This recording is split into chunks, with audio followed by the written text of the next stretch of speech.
Another aspect of microphones that's important for us to understand is the frequency response of microphones. We talked about the two designs, the dynamic and the condenser microphones, as being important. One for primarily used for sound reinforcement, the dynamic, and then the condenser you primarily find in studio recordings. The reason that those are done that way is not only the design, but also the amount of money you pay to get a good frequency response. Remember, we talked early on about the human ear can hear frequencies from about 20 hertz, 20 vibrations per second, up to around 18 to 20,000 hertz, depending on your age and many other factors. So when we have a microphone, we need to have something that can pick up the energy of that same frequency range. So a really good microphone, usually costing a little bit more money, will give you a frequency response of at least 20 up to 20,000 hertz. Now, as you come down in price range and design, you will find microphones which have a narrower range than that. So what happens is if you don't have a microphone that can represent the sound energy at, say, 15,000 up to 20,000, you won't hear any direct difference of the kind of sounds it can record, other than you will hear a slight timbral change. Because remember when we talked about timbre, timbre is the result of all the vibrations frequencies that are going above the fundamental, the pitch we're actually hearing. So all of those up to 20,000 hertz are affecting the color of the sound that we hear. So if your microphone cannot represent that upper range of frequencies, then you're automatically discoloring the sound that you're trying to record or amplify.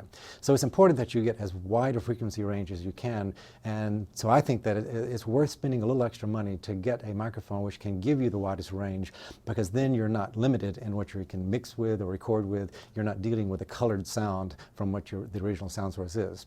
So the frequency range of microphones, generally the dynamic microphone, like the Shure 57, 58s that we talked about, which are very common, they don't have the full range, but here again, they're under $100 US dollars. So usually you can find them on eBay or some kind of online source for even cheaper than that sometimes. So that's a very good durable microphone for very little money, which gives you a pretty good range. If you're in a recording studio, you need to have the maximum range so that you capture everything that's happening in the sound source.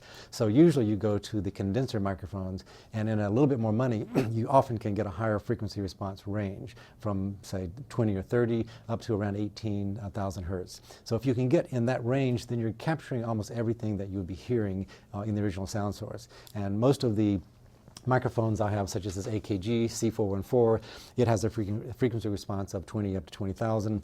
As you go up higher, the Neumanns, the real expensive ones, will take you up to 25,000 hertz. They're very, very sensitive to any kind of sound sources. So that's why you're spending a lot of money to get that extra range, but it does come out if you've got very good sound system and a mixing system that can capture that and not lose that sensitivity.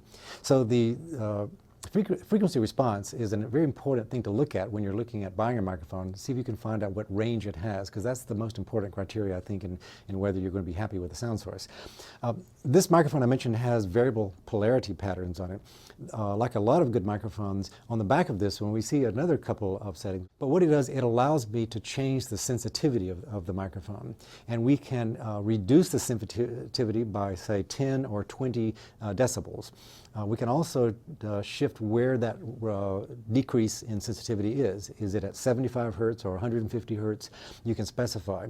Why these settings are on a microphone is often when you're recording, and this is primarily a recording microphone. If you're recording in a live setting, many times in halls you will have air conditioning sound that will go through the vents. Usually those are around 75 to 150 hertz. They're very low frequencies. This microphone allows you to reduce the sensitivity of that range so you don't pick up the sound of the air conditioning. Or sometimes if you're having a microphone on stage and people are walking across a stage, the sound source of the thumping of people walking is also around that same frequency range. So you want to reduce that in certain applications. If there is a hall that has no air conditioning sound going on or people aren't walking, then you would not want to reduce the settings. So when you look at microphones, you'll see lots of different variables on that. And the more expensive microphone is, obviously, the more different kind of variations you can set the microphone to. There's something else about microphones that we need to understand, which has to do with impedance.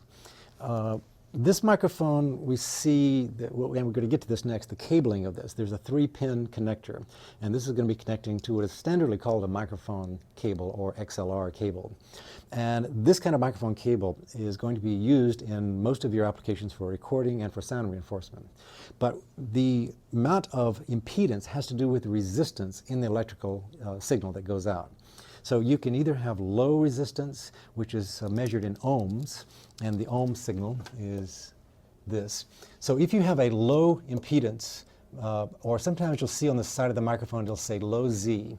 So if you have a low Z or a low impedance microphone, it's usually going to have a resistance of about 600 ohms or less. Most of the microphones I have are around 600, but if they are low Z, that can be actually less than that. That means that there's very little resistance to the electrical energy in the cable. The good thing about low impedance microphones, it will travel long distances because there's very little resistance to that. So if you're in a sound reinforcement situation and you need to have a microphone on stage and your mixing board is 200 meters back or 200 feet back, then what you want is a low Z or a low impedance signal because it will travel long distances. The downside of that is that if you're traveling a long distance with very little resistance or ohms in the cabling, you can easily pick up other radio frequencies that are in the space or the air.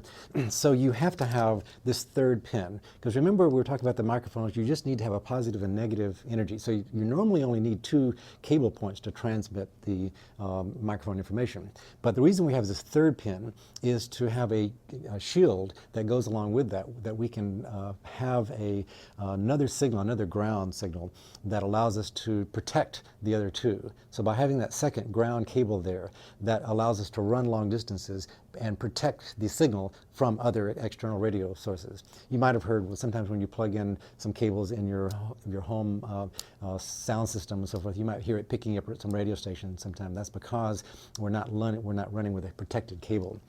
This kind of cabling system is called a balanced cable system, when you have a third pin or third cable that runs along with that allows you to have balance. If it's only 2 pins, it's referred to as unbalanced, and we'll talk about that in just a second. So this is a low impedance microphone. You will find high impedance microphones in some of the very expensive microphones, which are used only in recording studios where you're not ever going to be running in a sound reinforcement situation. You'll have high impedance microphones. The high impedance generally runs about 50,000 ohms or 50 kilo ohms. So high impedance gives you a lot more resistance that's built into the electrical signal, which means that it's going to be very protective of any kind of outside interference coming into it, but you can only run it a short distance. So usually in a studio, recording studio, where the microphone may be within 6 to 10 meters of the mixing board, you don't have to worry about any kind of external interference, so you can run microphones which are high impedance.